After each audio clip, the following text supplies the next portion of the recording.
Vamos lá, então, começar a nossa segunda aula da disciplina Proteção Internacional dos Direitos Humanos. Boa noite para todo mundo. A gente acabou de finalizar uma aula aqui presencial e a gente vai começar aqui exatamente de onde começamos, só para deixar claro aqui para vocês, a gente está seguindo o mesmo conteúdo, os mesmos casos, a mesma aula. Vocês não verão diferença, como eu disse para vocês, acho que eu já tinha falado na aula passada, que a gente vai seguir exatamente no mesmo ponto. A diferença que vai justificar um período maior aqui presencial, são muitas dúvidas que saem, como eu disse, aqui as pessoas falam mais do que nesse ambiente aqui, mas sintam-se à vontade, apesar que essa turma é uma das poucas turmas que eu tenho que participa mais, essa turma de Relações Internacionais, vocês sempre participaram mais, mas assim, a gente consegue manter o mesmo conteúdo, tá?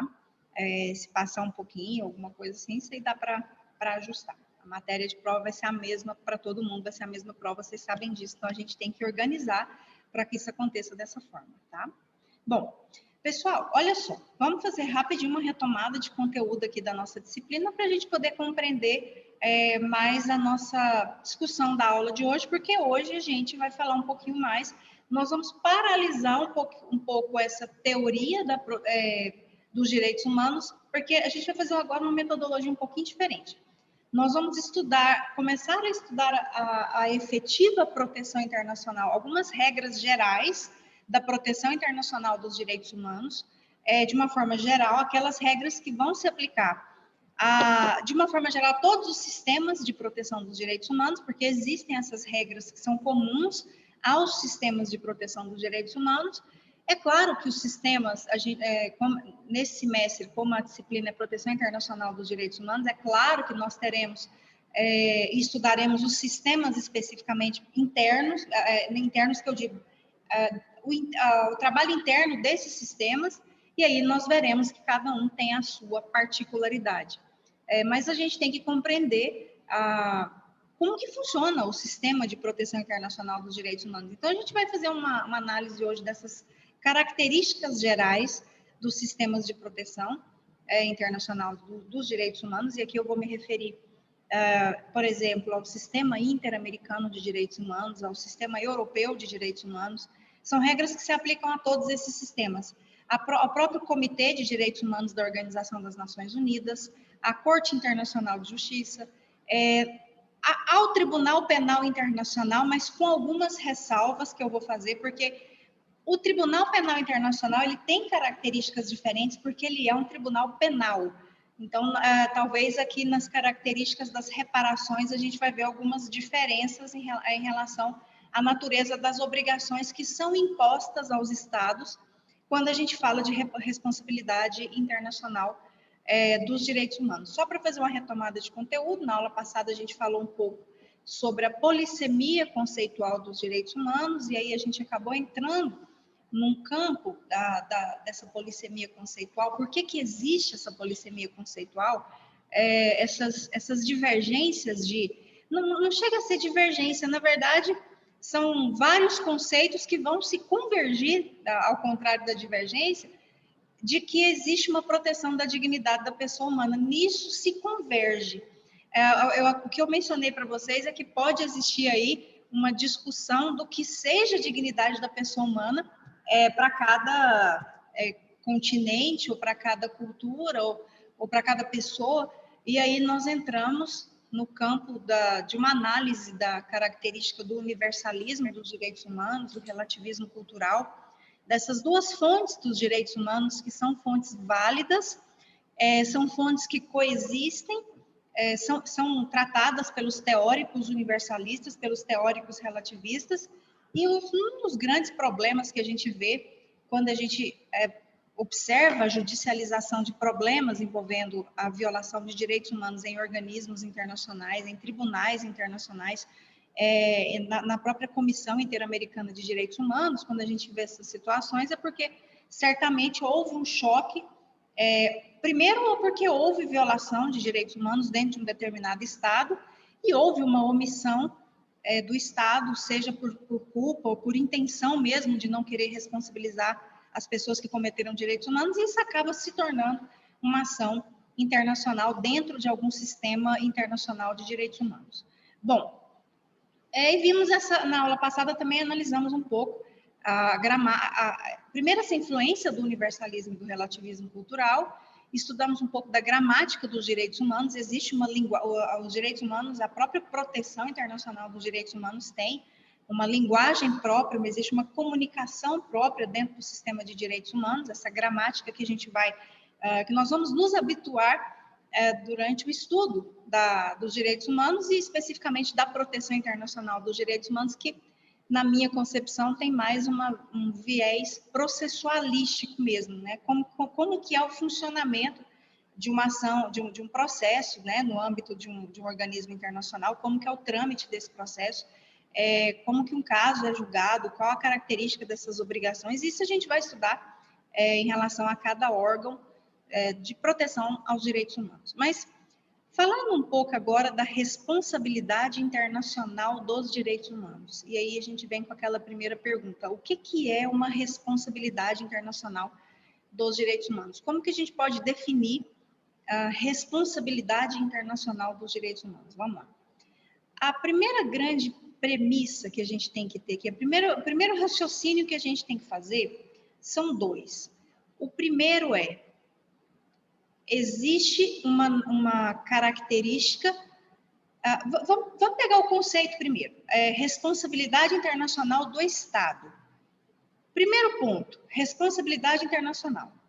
Então, a responsabilidade internacional é a possibilidade de se punir, a possibilidade de aplicar penalidades, e aí a gente vai estudar a característica dessas penalidades, mas é a possibilidade de se aplicar penalidades a uma potência soberana, a uma soberania, a um Estado, a um país, pela violação de direitos humanos. Isso é responsabilidade internacional.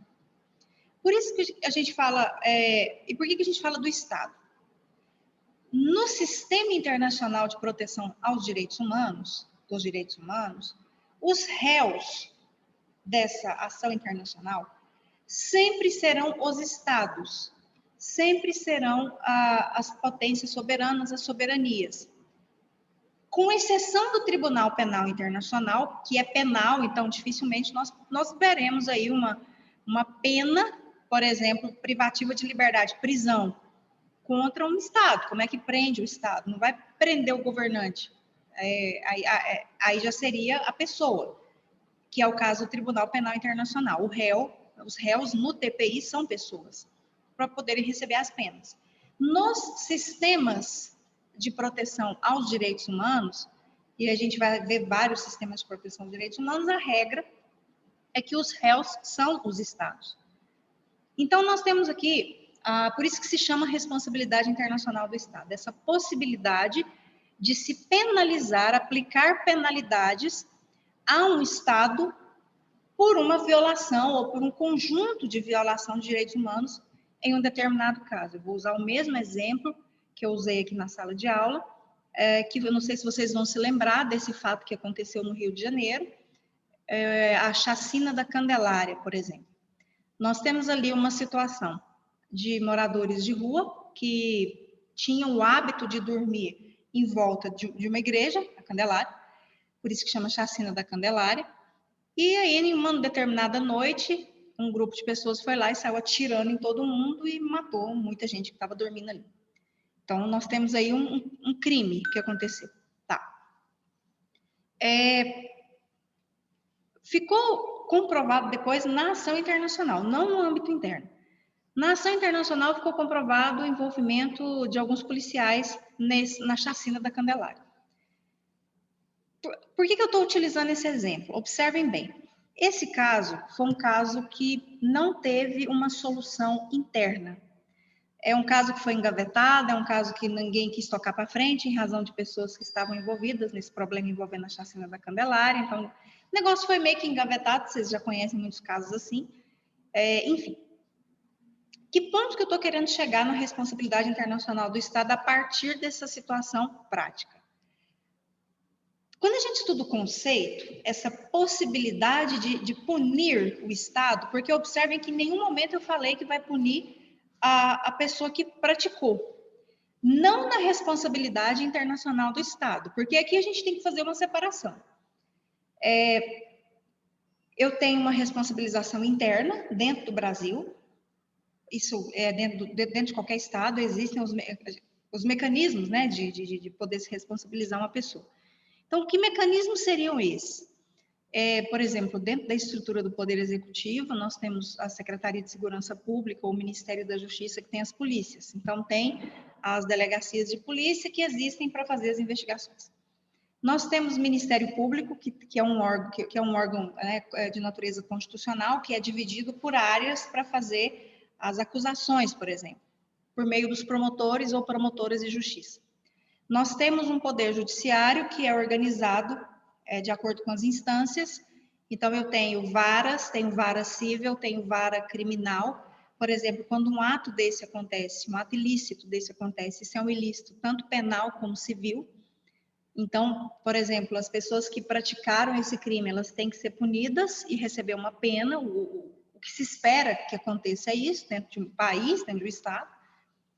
E, paralelamente, pode existir uma responsabilidade civil, ou seja, é possível que se faça ação de indenização. Por exemplo, a família de um sobrevivente, ou então a família de vítimas, podem ajuizar uma ação, se ficar comprovado o envolvimento dos policiais contra o Estado do Rio de Janeiro, por exemplo, e até contra os próprios policiais e todas as pessoas que estavam envolvidas, para pedir essa indenização pelos danos morais que foram causados. Então, é possível, isso não internacional, vamos deixar os direitos humanos ainda, não é momento de se chegar na responsabilidade internacional, a gente está fazendo uma análise do que existe internamente diante de uma situação como essa.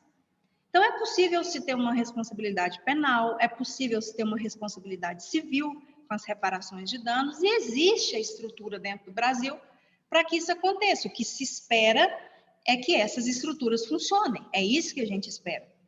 Agora, vejam bem, não funcionando, ou não existindo, ou não sendo efetivo, aí nós temos um sistema internacional de proteção aos direitos humanos. Que ponto que eu estou querendo chegar para vocês? Acho que a gente já falou sobre isso, mas agora a gente vai aprofundar mais em algumas palavras, conhecer alguns termos para compreender como que funciona essa responsabilidade internacional do Estado na proteção dos direitos humanos. Então, nós temos aqui a violação de direitos humanos, nós temos uma omissão intencional mesmo do Estado, e aí é o Estado que responde, não são mais os policiais ou os civis envolvidos ou alguém, enfim. Isso já extrapola já do âmbito, quando vai para um cenário internacional, não são as pessoas que vão responder por isso. E aí nós temos a possibilidade de, considerando o esgotamento desses mecanismos internos de proteção, e quando eu me refiro ao esgotamento dos mecanismos internos de proteção, eu estou dizendo o seguinte,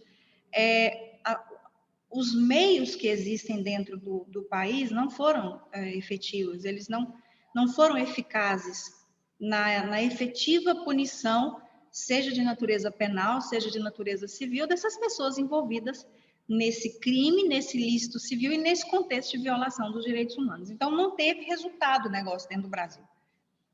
O que acontece? A partir do momento em que se comprova esse esgotamento das vias internas, aí pode surgir uma dúvida assim. Mari, esse esgotamento, ele tem que ser assim, chegou no Supremo Tribunal Federal, eu preciso chegar na última instância? Quando eu falo esgotamento das vias internas, e eu falo, mas na verdade é um termo que a Convenção Americana de Direitos Humanos, que é o Pacto de São José da Costa Rica, traz o esgotamento das vias internas como requisito de uma ação internacional de direitos humanos, e a gente pode pensar em esgotar, dá uma sensação de que tem que chegar na última instância dentro do país e não teve recurso, não deu certo. E aí a gente pensa assim, tem que chegar na última instância? E a resposta vai ser não. O esgotamento das vias internas pode significar, primeiro, que as estruturas internas elas não funcionaram, não foram efetivas. Nesse caso, por exemplo, um caso que foi engavetado, então não teve nenhum início. Mas também nós podemos ter também um funcionamento, mas que a gente observe no final que houve um certo privilégio para um determinado grupo e não houve justiça, por exemplo. E eu entendo, por exemplo, que isso tem que ser levado para um cenário internacional. Ou então, um dos mais comuns problemas que nós temos dentro do país, que a gente chama de demora judicial. Então, por exemplo, pode ser que aconteça um caso desse e tenha ali o início de investigação e essa investigação tem 2 anos, 3 anos que não sai do âmbito da delegacia. Ou então o Ministério Público foi lá, ofereceu a denúncia, chegou na mão de um juiz criminal, mas vai fazer 6 anos que o negócio nem marca audiência. Então, não entendam esse esgotamento das vias internas como característica de uma requisito para uma ação internacional de proteção dos direitos humanos, só esgotar tudo, chegar no STF, que é a Suprema Corte do país. Entendam a ineficácia mesmo do sistema interno de um país de responsabilização tanto na esfera penal como na esfera civil. O que significa esse esgotamento como requisito para uma ação internacional? Se a gente não tem esse esgotamento, a ação ela não vai poder existir em um órgão de proteção aos direitos humanos. É a primeira coisa que eles avaliam. Quando a gente encaminha uma petição para um sistema internacional de proteção, seja uma comissão interamericana de direitos humanos, pode até o próprio Tribunal Penal Internacional, se eu entendo que está acontecendo alguma situação que eu acho que tem que ter uma investigação por parte da Procuradoria do Tribunal Penal Internacional, ou seja, nós aqui dessa sala, nós queremos provocar um sistema internacional de proteção, e a gente tem que fazer isso de uma forma escrita, a gente tem que fazer um encaminhamento de uma petição. Nessa petição, eu tenho que abrir um tópico para escrever do esgotamento das vias internas de proteção e mostrar que internamente dentro daquele país, dentro daquele estado, os mecanismos foram ineficazes, seja pela demora judicial, seja porque não foi feita justiça na minha concepção, eu vou entregar na mão de outros juízes internacionais ou advogados internacionais que vão dizer se realmente houve ou não uma violação de direitos humanos por parte do Estado. Então, observem... Professora, Oi. Qual é o profissional responsável por fazer essa petição e encaminhar ao Tribunal Internacional? Só não consegui Tem que ser um entender. Como? Qual que é o profissional que fica responsável por fazer essa petição, encaminhar? Essas petições, Karine, qualquer pessoa pode fazer, porque assim, não se exige não é obrigatório que seja um advogado. Geralmente são advogados em razão do conhecimento dos tratados. No caso específico da Comissão Interamericana, o conhecimento da Convenção Americana de Direitos Humanos, também chamada de Pacto de São José da Costa Rica. Geralmente, quem faz são advogados. Tá, já li alguém aqui na sala, já li que na maioria desses casos que vão para o sistema internacional são ONGs. Vou citar várias. O CEGIL é uma ONG muito atuante, o CEGIL fica observando os países, ele tem tipo um observatório, e ele fica observando o que está acontecendo ali de grave num país, e ele vai lá e tem interesse em entrar em contato com aquela família e levar o caso. Mas vocês podem ter certeza que o CEGIL tem um corpo de advogados que trabalham para fazer essas petições. Mas se você perguntar assim para mim, vamos supor eu posso fazer uma petição? Você pode fazer uma petição. Até porque o acesso, eu digo você não por problema de conhecimento, não, é porque por não ter a inscrição na OAB, eu digo nesse sentido. Se você entende que está tendo uma violação de direitos humanos e você tem conhecimento ali, já viu uma petição, quer fazer, você é representante legal da vítima, ou você é a própria vítima, né, e quer levar o caso para o sistema internacional, você própria pode fazer o encaminhamento, porque o que acontece? O que você faz é o encaminhamento de uma petição narrando os fatos e dizendo que houve violação de artigos da lei internacional, do tratado específico daquele sistema, e pede uma apuração por parte daquele organismo internacional. O órgão internacional ele vai analisar os requisitos, se eles estão presentes, e vai formalizar essa ação internacional contra o Estado do Peru, o Estado do Brasil, da Argentina, do Uruguai, enfim, independente de quem for o réu. Como que isso chega num sistema internacional? De várias formas. Eu vou pegar um exemplo aqui. Vamos supor que você quer encaminhar uma petição para a Comissão Interamericana. A Comissão Interamericana tem 3 formas. Ou você entra no próprio sistema, no site da comissão, então você tem lá encaminhamento de peticionamento, você preenche os campos, é como se fossem formulários, e você narra. Esse é um pouco mais fácil e mais acessível, porque a versão dos fatos vai mais resumida, e aí a comissão entra em contato com você para narrar melhor, ou se ela precisar de mais informações. Esse é um meio. Você pode encaminhar por e-mail a sua petição. Eu vou, depois que a gente tiver essa teoria da responsabilidade internacional, eu vou compartilhar com vocês uma tela de uma petição, para vocês verem uma petição, tá, de um caso real que foi encaminhado para a Comissão Interamericana, envolvendo o Brasil. Mas você mesmo pode encaminhar por e-mail. Aí tem a questão dos documentos, porque tem que encaminhar documentos. Você pode encaminhar os documentos por correio e encaminhar a petição já urgente. O caso é urgente, você encaminha por e-mail e diz que vai encaminhar os documentos por correio.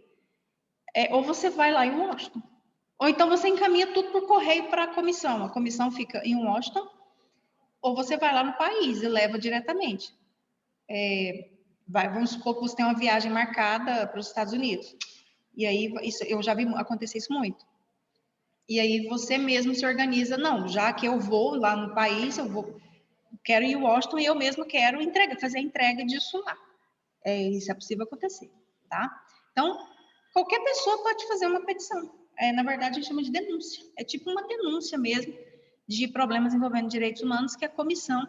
mas se eu não tiver advogado... E a grande questão que a gente vai ver, talvez, na próxima aula, quando a gente entrar especificamente no sistema interamericano, uma característica dele, existe a possibilidade, quando a vítima ou a família da vítima não tem advogado, é possível a nomeação de uma função que se chama defensor interamericano. Então, na própria comissão, tem defensores públicos, que se chamam defensores interamericanos, que o caso chega repassado para eles poderem fazer esse acompanhamento. Mas o mais comum mesmo que acontece, Karine, é advogados fazerem essas petições. Pela forma, pela linguagem, por saberem encaixar nos artigos especificamente, por saberem acompanhar o trâmite do processo. Enfim, existe ainda uma linguagem muito própria, jurídica aí. Mas, assim, é muito mais fácil de se compreender do que a linguagem interna.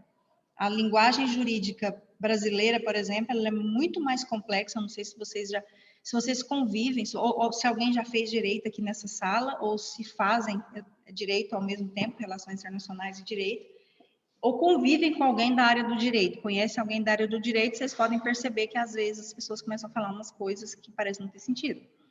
Então, o direito tem uma linguagem jurídica interna, tem uma linguagem jurídica muito mais complexa do que a linguagem do cenário internacional. Então, hoje, quem pega uma petição, quem pega uma sentença de um órgão internacional, com certeza consegue compreender ela inteira.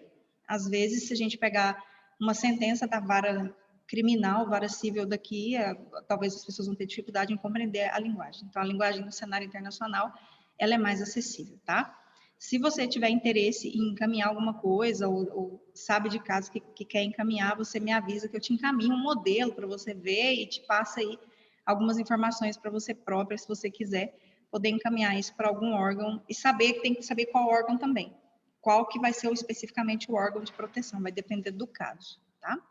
Mas o semestre está aí para isso, para a gente estudar esse Sistema Internacional de Proteção aos Direitos Humanos.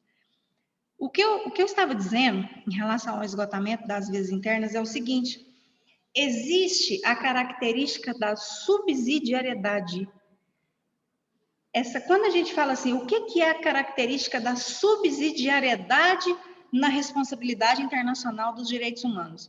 Subsidiariedade mesmo, o nome.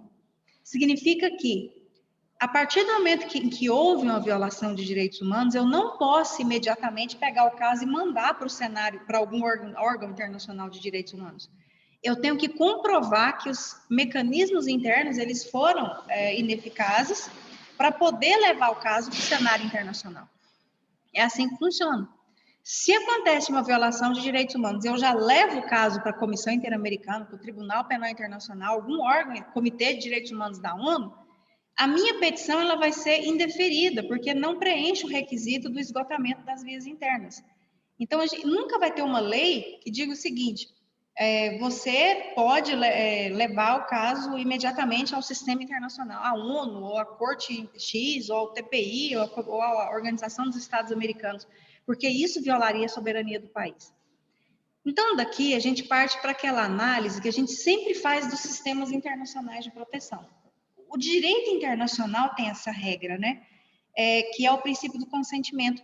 A base da responsabilidade internacional do Estado vai ser o princípio do consentimento. Porque, vejam bem, a partir do momento em que o sistema internacional ele é criado, e ele é criado geralmente por uma lei internacional que a gente chama de tratado, o que vai variar é o tipo de tratado.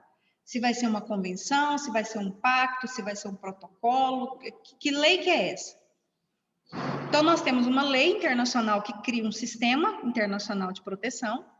Os estados são convidados e não convocados. São convidados para fazer parte daquele sistema internacional. O estado, pelo seu consentimento, quer fazer parte desse sistema.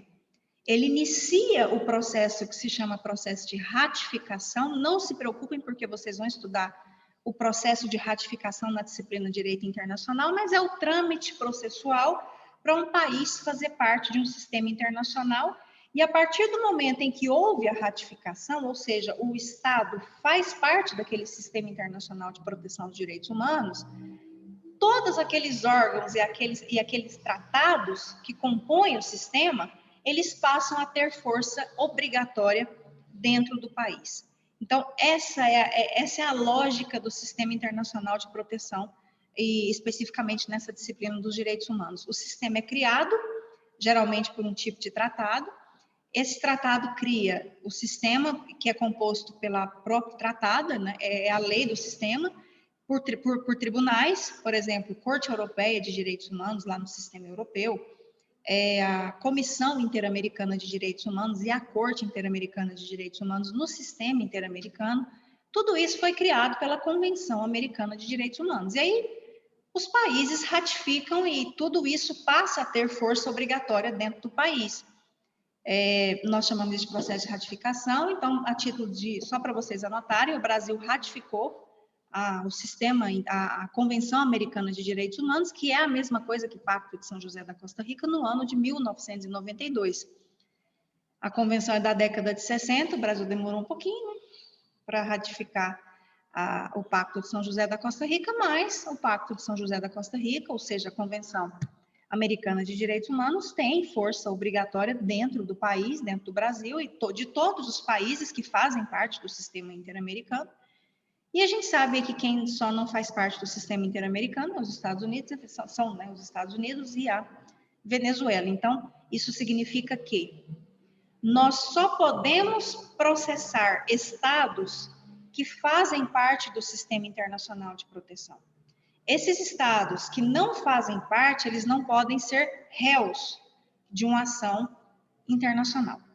Então, nós temos aqui, já estudamos o conceito de responsabilidade internacional do Estado, estudamos essa característica da subsidiariedade, ou seja, primeiro as vias internas, comprovada a sua ineficácia, é que levamos o caso para um cenário internacional de proteção aos direitos humanos. E requisitos vão ser analisados para saber se aquela ação ela pode se formalizar naquele órgão de proteção aos direitos humanos ou não. Bom, e aí nós vimos que quem são os réus dessas ações internacionais de proteção aos direitos humanos são os estados, não são as pessoas que cometem as violações, os crimes, enfim. Essas pessoas vão acabar sofrendo as sanções de forma indireta quando os estados recebem as obrigações que eles têm que cumprir na sentença ou nas recomendações da comissão ou de determinado órgão que eles têm que cumprir. Então, vamos pegar um exemplo aqui para a gente poder compreender, até compartilhar uma tela aqui com vocês, para mostrar esse ponto aqui. Até porque uma das características... Está aqui. Até porque uma das características da responsabilidade internacional do Estado na proteção dos direitos humanos é que a reparação ela é de natureza civil. Ela não é de natureza penal.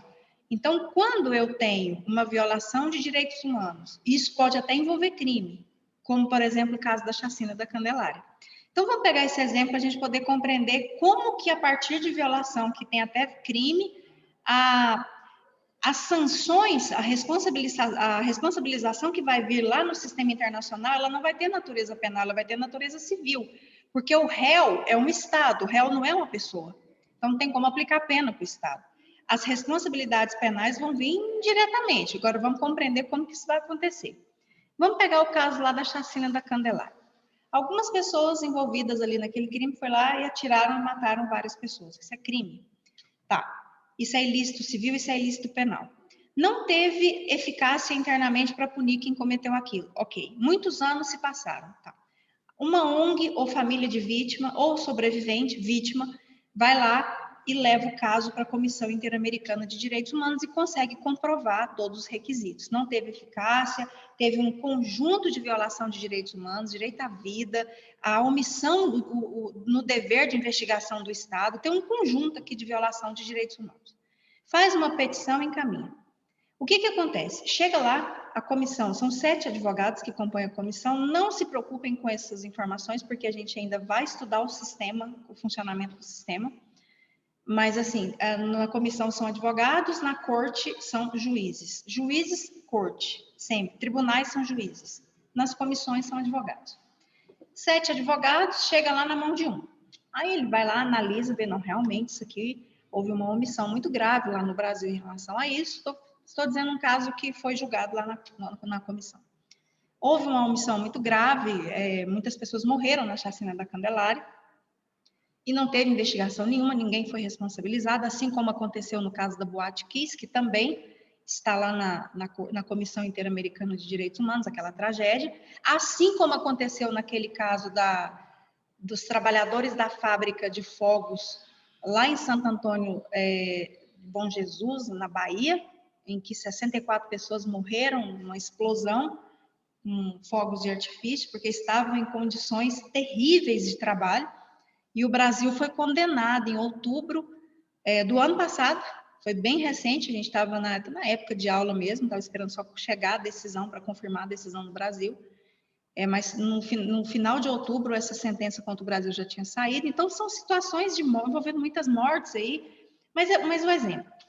E chegou lá na Comissão Interamericana, e a Comissão Interamericana recebeu aquela petição, analisou, falou, realmente tem lá os requisitos, isso aqui é uma ação contra o Brasil, manda uma notificação para o Brasil, isso vai lá para o Itamaraty, vai lá para o Ministério das Relações Exteriores. O Ministério das Relações Exteriores entra em contato com a AGU, porque a AGU é o órgão de defesa da União, onde ficam os advogados da União, os advogados que defendem a União, existe um departamento próprio para fazer as defesas internacionais do Brasil nessas ações internacionais. Eles fazem apresentam a defesa. Não existe um prazo específico, vai depender da complexidade do caso, pode ser que a comissão dê 30, 60 dias, 90 dias para fazer a defesa. Marca-se uma audiência, hoje essas audiências estão acontecendo pelas plataformas, mas geralmente são presenciais, lá em Washington, as pessoas têm que ir lá. E aí, depois de ter as provas, se for necessário ouvir testemunha, ouvir a vítima, chamar as pessoas aí culpadas, chama, aquilo que for necessário para se chegar numa decisão final.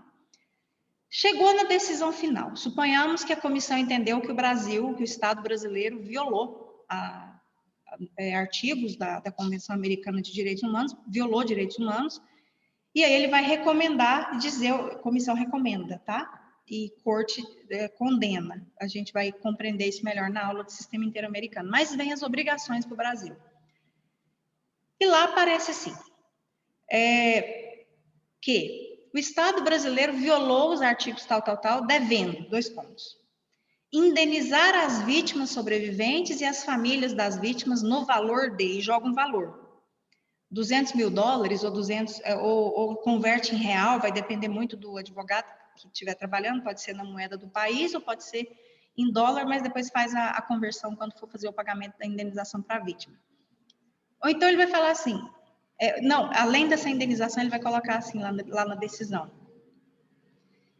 Determinar que o Estado brasileiro realize a investigação, processamento e responsabilização dos envolvidos e encaminhe para esta comissão, no prazo de 6 meses, cópias das sentenças e onde eles estão cumprindo a pena, para a gente poder fiscalizar que o Brasil realmente está fazendo isso.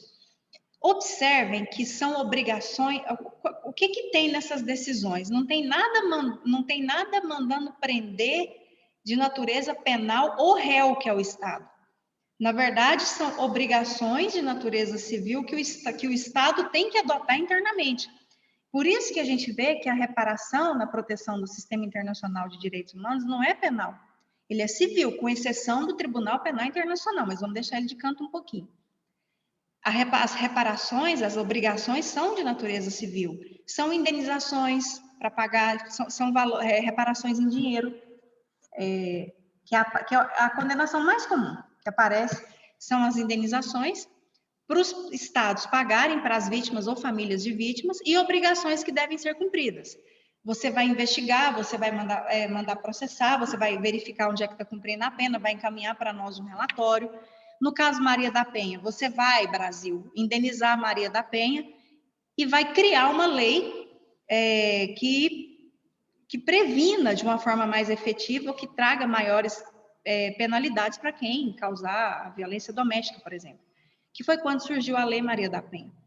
Então, as obrigações, elas têm natureza civil no Sistema Internacional de Proteção aos Direitos Humanos, elas não têm natureza penal. Observe que em nenhum momento viraram nessa decisão aí da Candelária e falaram assim, nós vamos mandar prender o governante do Brasil. Não, é uma obrigação para o Estado fazer internamente. Então, você indeniza, você é responsável por acompanhar o seu judiciário aí, vai ter que sentenciar, e eu quero saber onde é que está sendo cumprida essa pena, e você vai encaminhar relatórios para nós, para a gente poder acompanhar se vocês cumpriram ou não o que foi dito nessa questão aqui internacional. Sempre surge essa dúvida quando fala assim, e se não cumpre?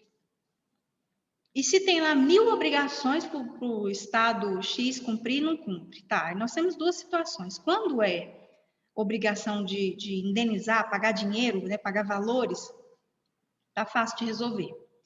Geralmente cumpre. Nunca vi um caso que um Estado, não vou dizer só o Brasil, que o Estado não pagou a indenização. Na verdade, a única coisa que eles fazem é pagar essas indenizações. Para a União, às vezes são valores irrisórios para pagar essas indenizações. Quem vai pagar é o dinheiro público mesmo, é a União, vai entrar no orçamento dela, nós, né? Mas pelo menos está indo para uma reparação de violação dos direitos humanos. Mas, assim, a questão maior é que, se o Estado, vamos supor que não cumpre, até o John fez essa pergunta aqui na aula hoje. Vamos supor, professora, que deu 6 meses para o país, para o Estado pagar a indenização e não pagou. Tá, o que acontece? O que pode acontecer? Pode acontecer da Advocacia da União pedir uma prorrogação, são possíveis essas prorrogações. Me deu 6 meses, me dá mais uma prorrogação, aí a comissão vai lá e dá 30 dias a mais. Acontece. Mas não pagou, de forma alguma. Existe uma forma de executar. A gente chama de processo de execução. Você tem uma sentença internacional, então você ajuiza uma ação contra a União e você penhora, a gente chama de penhora, mas na verdade o nome é sequestro, mas é tipo uma penhora, você bloqueia os valores na conta da União. Então, o dinheiro tem como resolver. O problema é quando o Estado não cumpre as obrigações. Por exemplo, no caso da usina de Belo Monte, que houve uma decisão liminar para o país, não sei se vocês se lembram desse caso, a construção lá da usina hidrelétrica, em cima de propriedade indígena, e teve a decisão para paralisar a construção da usina, mesmo com a decisão do Supremo falando que estava tudo certo. Mas o negócio não estava certo e a gente sabe que não. E aí o Brasil foi lá e falou o seguinte, a gente até indeniza quem tiver que indenizar, mas a gente não vai paralisar essa usina de jeito nenhum, porque o nosso Supremo Tribunal Federal falou que a gente está certo em construir a usina, ninguém vai parar essa usina, não. E até deu aquela fala lá na entrevista de que se o sistema interamericano lá, do direitos humanos, ficar no nosso pé em relação à usina, nós vamos tirar o Brasil do sistema interamericano. Aí foi uma confusão que teve. Vocês da área das relações internacionais podem imaginar o que uma fala dessa impacta na sociedade internacional, até na própria economia, na moeda, enfim, em várias situações. O Brasil não saiu, mas uma fala dessa tem que tomar muito cuidado. A gente sabe que é tudo muito frágil na sociedade internacional. Até o que é falado, o impacto disso na sociedade internacional e as consequências disso. Mas, enfim, abaixou um pouco a poeira e acabou que a a comissão fez uma revisão da decisão e deu um prazo para o Brasil adequar o processo de licenciamento ambiental. A própria comissão entendeu que foi muito arbitrário já chegar uma decisão para uma usina. Então, eles fizeram uma revisão lá e deram um prazo para o Brasil fazer uma adaptação. Mas observe que até aqui a obrigação é para a usina. Não colocou penal, alguém vai ser preso. Não é isso. Eu digo assim, como que prende o Estado? Como que aplica uma penalidade, uma pena, algo penal para o Estado? Então, as reparações, elas são de natureza civil no sistema internacional de proteção aos direitos humanos. Outro ponto interessante nessa questão da responsabilidade internacional do Estado é que quando vamos formalizar, encaminhar uma petição, é caso de se levar a proteção internacional dos direitos humanos, a gente tem que pensar o seguinte: a questão que devemos fazer não é, será que essa vítima pode levar esse caso para o cenário internacional de proteção aos direitos humanos? A pergunta não é essa. A pergunta é, esse Estado que violou os direitos humanos faz parte do sistema internacional? Porque se ele não fizer, ele não pode ser réu, ele não pode ser processado. Porque qualquer pessoa que se sinta na condição de violação de direitos humanos, ou famílias de pessoas que morreram num problema de violação de direitos humanos, que entendam que houve a violação e preenche os requisitos, pode levar o caso para o cenário internacional. Qualquer pessoa. E aqui eu estou me referindo até a estrangeiros. Por exemplo, o caso do Jean Charles lá, aquele rapaz que foi confundido com um terrorista no Reino Unido, e a polícia matou ele lá no metrô, porque ele foi confundido com um terrorista. E ninguém foi punido, ninguém foi responsabilizado, enfim. A família dele processou o Reino Unido na Corte Europeia, estrangeiros processando o Reino Unido, porque na época o Reino Unido fazia parte do bloco, e ele poderia. Então a questão não era se brasileiros poderiam processar numa corte europeia. A questão é, o réu, que é o Estado, faz parte do sistema internacional, porque se ele fizer parte, aí a ação pode acontecer. O exemplo que eu dei em sala foi o caso do senhor Wong Ho-Wing. Eu acho que eu tenho esse caso aqui até no finalzinho, eu coloquei aqui que era um estudo de caso. Não, ele não está nesse aqui, nesse material. O caso do senhor Wong Ho-Wing, um chinês que sai lá do seu país, da China, e vai para o Peru. E ele chega no Peru, lá no aeroporto de Lima, ele é preso, porque ele estava com mercadorias para serem vendidas, o problema é que ele não tinha documentação, então ele estava ali numa situação de considerado contrabando, dentro do aeroporto de Lima, lá no Peru. Prenderam o senhor Wong Ho-Wing, apreenderam a mercadoria, ele não conseguia se comunicar, ele não entendia o idioma, as pessoas não entendiam o que ele falava. Ele ficou preso muito tempo sem assistência de advogado, sem comunicação com a família. Ele ficou preso muito tempo sem a existência de um processo, ele não tinha acesso a um processo. Então, houve uma detenção arbitrária, houve uma omissão por parte do Peru. Quando deram um advogado para ele fez um pedido para voltar para a China, ele tentou o pedido para voltar para a China, só que ele foi orientado da seguinte forma: olha, lá na China, por que ele não voltou para a China? Ele não quis voltar para a China. Porque quando devolve para o país, ele vai ser processado no país de onde ele veio. O problema é que naquela época, o crime que ele praticou lá, que ele foi pego lá, era punido com pena de morte na China. Então, ele não queria voltar para a China, porque senão o negócio ia ficar muito pior para ele lá. Então, ele falou, não, vou ficar aqui mesmo. E aí ele ficou no Peru e ficou em Lima, ficou muito tempo. E aí ele teve um advogado, depois de muito tempo, a família conseguiu encontrar o senhor Wong Ho-Wing. E foi 1 ano, 2 anos, 3 anos. E aí o que aconteceu? Lá na China, esse crime deixou de ser punido com pena de morte. Foi o primeiro pedido dele.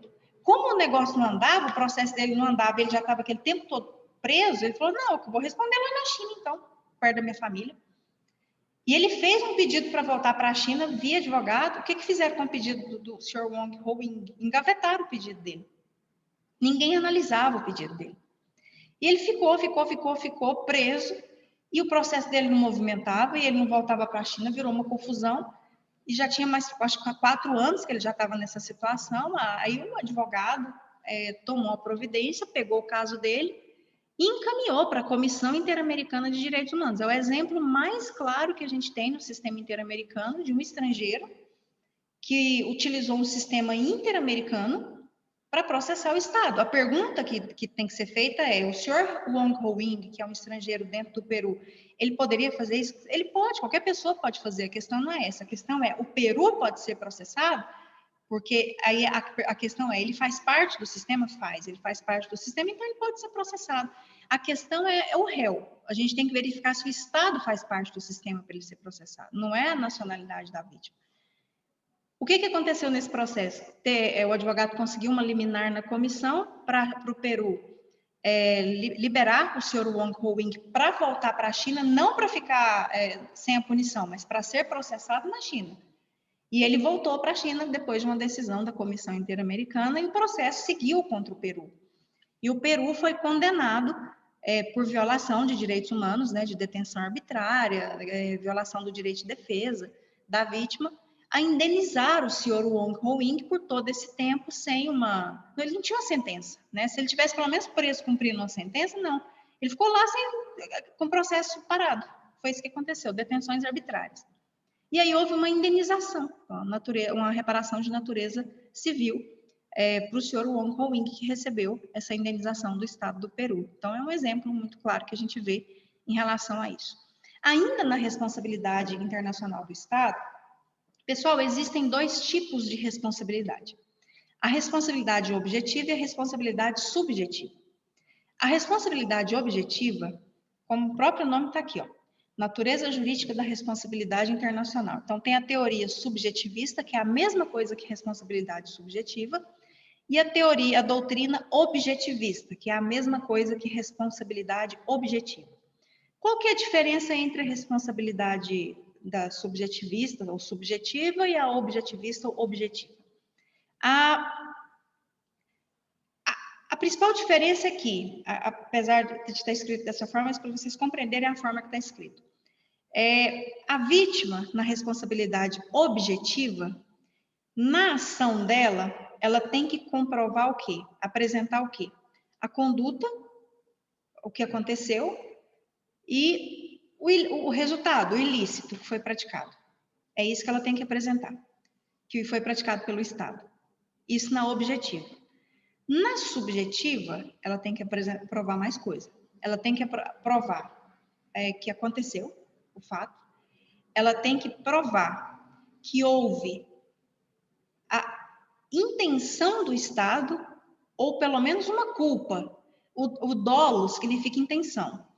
A culpa é assim, não tinha intenção, mas por negligência, por imprudência, por alguma omissão aconteceu. Vou dar dois exemplos para vocês conseguirem compreender a diferença de dolo e culpa. Na chacina da Candelária, as pessoas foram lá, metralharam as pessoas que estavam dormindo, e aí o Estado intencionalmente engavetou esse procedimento para não chegar na responsabilização dos culpados. Teve dolo do Estado aí, a intenção mesmo de não apurar e cometer a violação de direitos humanos. No caso Maria da Penha, não teve a intenção do Estado naquilo que aconteceu, mas por negligência do Estado em deixar sem proteção a Maria da Penha, o caso chegou no ponto que chegou. Então, isso é culpa, né? A negligência, a imprudência, e o dolo é a intenção. O Estado tem a intenção de praticar aquela violação de direito humano. Então, na responsabilidade objetiva, a vítima tem que apresentar na ação dela que o fato aconteceu, seja uma ação ou uma omissão, e que o resultado, a violação de direitos humanos. Na responsabilidade subjetiva, ela tem que narrar os fatos, que é a conduta, ela tem que provar se houve vontade ou não do Estado, culpa ou dolo do Estado, e ainda tem que provar o que aconteceu, a prática do ato ilícito. Se vocês observarem bem, na subjetiva, a vítima tem que provar muito mais coisa. Na objetiva, não, ela apresenta os fatos, o que aconteceu, e é o Estado que tem que provar que não agiu com dolo. Você passa essa responsabilidade para ele. Esses dois tipos de responsabilidade existem, são duas teorias que existem. A questão é a gente saber qual tipo de responsabilidade se aplica na proteção internacional dos direitos humanos. A objetiva ou a subjetiva. essa que a vítima tem que provar até se houve culpa ou intenção do Estado, ou a outra, que é a objetiva, que ela tem que provar a conduta, o resultado, mas é o Estado que tem que provar que não agiu com culpa ou com dolo, ou com intenção. Qual que vocês acham que prevalece na responsabilidade internacional da proteção dos direitos humanos? Deve ser a subjetivista. Mas a Também acho. subjetivista, a vítima não tem que provar mais? Sim, mas Então é a outra. como... Eu acho que seria subjetivista porque realmente não deve ser um processo tão fácil e a vítima deve ter que chegar lá com todas as provas para estar acusando o Estado. Mas como ela Não vai seria chegar a com vítima provas, contra o Estado? se não teve investigação? Mas vocês acham que todas as vítimas têm acesso a documentos internos, alguma coisa assim? Esse é meu ponto. Não seria mais fácil a Nem vítima no ir Brasil, contra o Estado e o como é que ela Estado vai ter que provar? provar? Pois é, seria mais fácil, só que eu não acho que o sistema é tão fácil assim, senão a gente estaria aqui O vivendo sistema é numa assim. utopia. Karine, existem dois tipos de responsabilidade mesmo, a objetiva e a subjetiva. Aqui no Brasil existem as duas. Você sabia que a do consumidor é objetiva? Quando você processa um fornecedor, um produto que você comprou com defeito, você não tem que provar culpa dele ou não. É ele que tem que provar que não teve culpa naquilo ali. O consumidor é É objetivo. culpado até que se prove o contrário. Exatamente. Agora, toda vez que você tem Contrário. situações de desigualdade, a gente tem situações de desigualdade.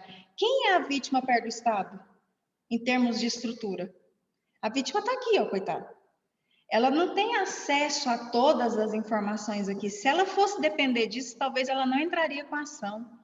Então, no sistema de proteção internacional dos direitos humanos, a responsabilidade que prevalece é a objetiva.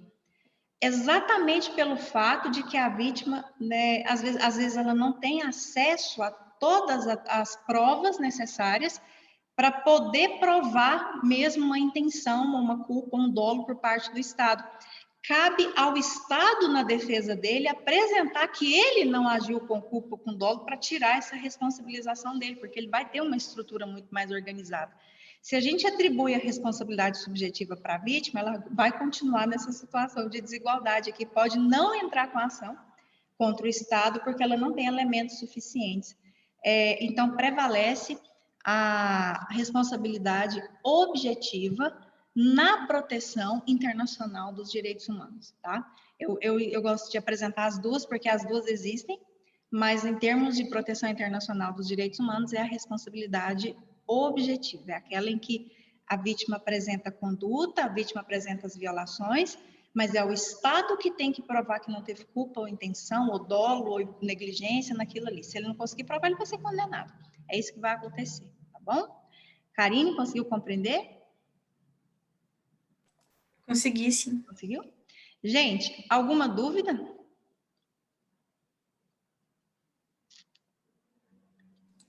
Professora, eu fiquei só com um negócio para perguntar. Pode falar. Na hora que a senhora estava falando que no sistema de proteção os réus são sempre os estados, a senhora mencionou o Tribunal Penal, que a senhora falou que nesse era o... Com exceção Não sei do quem que TPI. era os réus. Com tá, então com exceção do Tribunal Penal... Isso, com exceção do Tribunal Penal Internacional, porque lá os réus são pessoas. São os criminosos que cometeram aqueles crimes de competência do TPI, que a gente vai estudar. Ok? Obrigada. Mais alguma dúvida? Oi?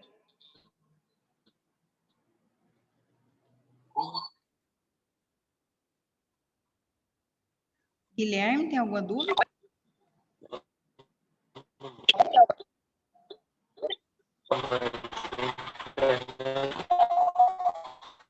Guilherme, não está dando para ouvir. Se você quiser usar o chat, tá? Para fazer sua dúvida.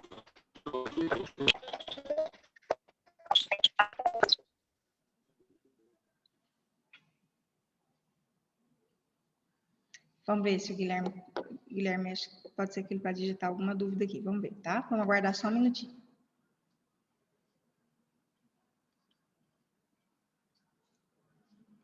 Enquanto isso, mais alguém tem alguma dúvida? Professora, eu fiquei curiosa para saber também como agem os advogados gerais da União. Você falou que eles podem pedir o adiamento e tal, um prazo maior para o cumprimento, mas como é que funciona essa negociação? Eles podem usar algum recurso? Como é que funciona? É um pedido escrito. Porque os advogados gerais, os advogados da União, eles fazem a defesa, eles fazem as audiências, eles fazem pedidos a todo tempo no processo. Então, eles fazem um pedido por escrito, muito simples, encaminhado para a comissão, para o processo X, e solicitam uma prorrogação do prazo para cumprir uma obrigação, em razão de atrasos internos do país mesmo, que vão cumprir, mas solicitam uma prorrogação. É um pedido bem simples, por escrito, e encaminha para ser juntado dentro do processo. Mas além disso, eles podem fazer alguma coisa? Eles fazem as defesas dos processos, eles podem requerer, eles participam das audiências, tudo. Eles fazem a defesa do país, do Estado. Eles participam das audiências, eles fazem perguntas para as testemunhas, eles são os advogados. É como se você contratasse um advogado e o seu advogado não pode fazer essas defesas. No sistema internacional não tem recurso. A gente vai ver que se a comissão decidiu e o Estado não cumpriu, o caso é encaminhado para a corte, mas não como recurso. Não existe recurso no sistema internacional. Existem defesas, pedidos, mas recurso não. Entendi. Entendeu? O Estado pode processar um civil, sem problema, tá, Guilherme? Existem ações tanto do civil contra o Estado, mas do Estado contra o civil, só que dentro do país. O Sistema Internacional de Proteção aos Direitos Humanos, o Estado não pode processar supostas vítimas. No Sistema Internacional de Proteção dos Direitos Humanos, as ações, elas só são nesse formato aqui, ó. Sempre. E se for tipo assim, professora, um cara saiu aqui do Brasil, foi lá nos Estados Unidos e cometeu um ato de terrorismo, daí ele foi para a China. Os Estados Unidos quer, então, denunciar esse cara terrorista. Então, o cara vai sofrer esse processo nos Estados Unidos mesmo sem estar lá, porque ele fugiu para a China, e ele vai comunicar com o Brasil, o que ele vai fazer? A sua dúvida, então, não é no sistema internacional, porque a sua dúvida é qual país vai julgar ele, porque o sistema internacional... Não, tipo, o país que vai julgar deve ser os Estados Unidos, né, que é a Unidos, vítima, porque ele praticou lá dentro. Agora, você quer saber se isso pode chegar no sistema internacional de proteção aos direitos humanos? Tipo, se isso passa por algum sistema internacional, porque os direitos humanos daquele país ali foi violado e foi por um cidadão de um outro país. Não. O máximo que pode acontecer é se ele se sentir vítima ele se sentiu vítima de alguma situação nesse meio de caminho aí, ele processar algum país, mas ele não pode processar os Estados Unidos na comissão, porque os Estados Unidos não fazem parte do sistema. É aquela pergunta que eu falei que vocês precisam se fazer. É se o Estado faz parte do sistema, os Estados Unidos não faz. Então, no sistema internacional, não vai ter ação contra os Estados Unidos. O Japão também não, então... Os Estados Unidos já fez parte? Da Comissão Interamericana, não, já fez parte do TPI. Mas saiu também. Guilherme, você conseguiu compreender? É possível, no direito brasileiro, um civil processar o Estado. É possível, no Sistema Internacional de Proteção aos Direitos Humanos, vítima processar Estado. Mas não é possível, no Sistema Internacional de Direitos Humanos, Estado processar civil, vítima. Só o contrário. Dentro do Brasil, o Estado pode processar, por exemplo, o Estado quer processar uma pessoa que acha que cometeu um problema contra o Estado. Pode, dentro do direito brasileiro. Mas não na responsabilidade internacional do Estado, é vítima contra o Estado, no internacional, tá? Não existe, por exemplo, na Comissão Interamericana de Direitos Humanos, Estado contra vítima. Você vai ver o Estado podendo processar só na Corte Internacional de Justiça, mas é Estado contra Estado. Não é Estado contra pessoa. e no Tribunal Penal Internacional, que é a Procuradoria contra o Criminoso. Compreendeu?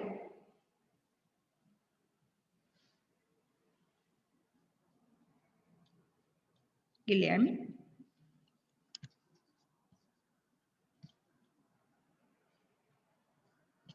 Me dá um retorno se você compreendeu.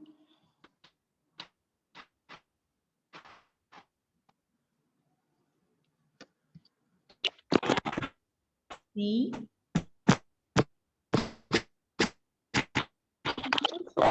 Coloca lá, entendi, não entendi.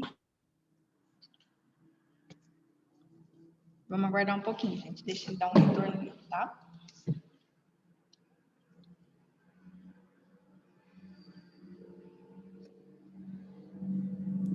Professora, um pouco fora do tópico, mas a senhora já sabe quando que vai poder subir a aula passada no AVA? Eu tentei, hoje eu tentei colocar, Karim, de novo, na hora que eu vou inserir, obrigada, Guilherme, retorno, qualquer dúvida me manda, tá? Também aqui por áudio, pode mandar. Hoje eu tentei no final de semana, tentei colocar hoje, na hora que eu vou inserir o arquivo, ele não arrasta, ele não vai lá para o campo, aí eu já pedi para colocar, mas assim, eu tenho esse material aqui, se vocês já quiserem ter ele mais rápido, eu encaminho pelo WhatsApp de vocês aqui, tá? Entendi. No caso, eu estaria perguntando, tipo, da gravação da aula mesmo, que eu não pude participar na última segunda-feira. Pode ficar tranquilo que vai aparecer tudo lá para vocês. Ah, tá. Bom, vou atualizar o AVA. As duas premissas são a característica e o princípio do consentimento, exatamente. Para um país, para um Estado fazer parte do sistema internacional, tem que ter o consentimento, senão violaria a soberania. E para se formalizar uma ação internacional, tem que se esgotar os recursos internos, serem ineficazes, que é a subsidiariedade. Primeiro passa pelo interno para depois chegar no internacional. Exatamente isso aí, Luana. Mais alguma dúvida?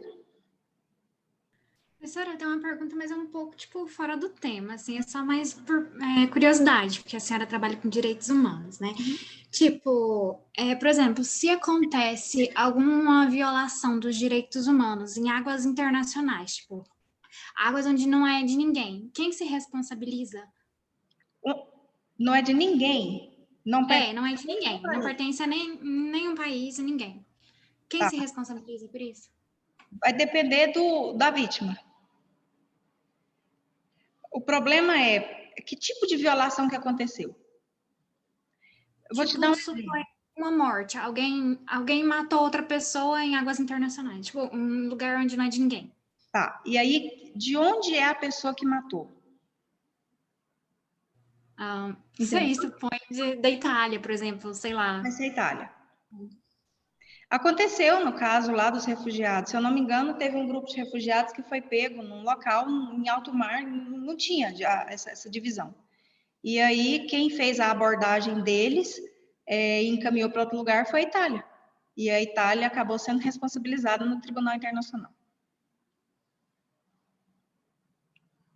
Sempre vai ter uma ligação. No caso, é meio que de origem de onde é a pessoa, no caso. Por exemplo, se ela for da França, a França responsabiliza. Se for de tal lugar... A regra é onde a violação aconteceu. Como você está me dando uma situação que não tem o onde, aí você vai ter que fazer as ligações de quem praticou a violação. Então, seria meio que no caso de onde a pessoa é, né? Nessa situação específica porque a regra é onde o local da violação aconteceu. Ah, sim. Obrigada. É porque eu vi um filme falando sobre o negócio do Esperanto, a ilha de não sei o que, eu não lembro, ilha de alguma coisa lá. E aí foi feita em águas internacionais, né? Tipo, onde não era de ninguém. Os caras eram da Itália, só que aí eles construíram essa ilha e aí criaram o próprio idioma, criaram tudo. Só que, assim, a Itália não podia interferir, porque não era de ninguém, né? Eles criaram esse local que não era de ninguém. Só que, por fim, como estava prejudicando muito a Itália, eles acabaram tendo que interferir e destruir a ilha. Aí juntou o povo lá não era dos direitos humanos, não, Corte Internacional. Não lembro quem que juntou. Sei que foi uma coisa que a Itália teve que interferir, onde ela não podia, tipo, onde ninguém podia interferir, né? Que é por ser internacional, por ser águas de ninguém, né? Só que aí colocaram a Itália para interferir porque o povo era de lá, né? Igual esse caso. Aí que eu falei para você. Entendi. Nessa situação, porque a regra é o local. Se você não tem o local, é de onde as pessoas que cometeram são. Entendi. Obrigada. Mais alguma dúvida, gente?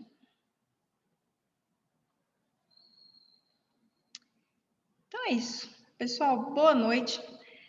Se Deus quiser, vai estar tudo certo no AVA, tá, Karina? A aula vai estar lá. Vou conseguir colocar também esse material aqui, postar lá. Vai ficar em aula síncrona. E é isso. Boa semana para vocês. Muito obrigada pela presença aqui na aula e qualquer dúvida, mantemos contato, ok? Obrigada, professora. Boa noite. Boa noite. Boa noite.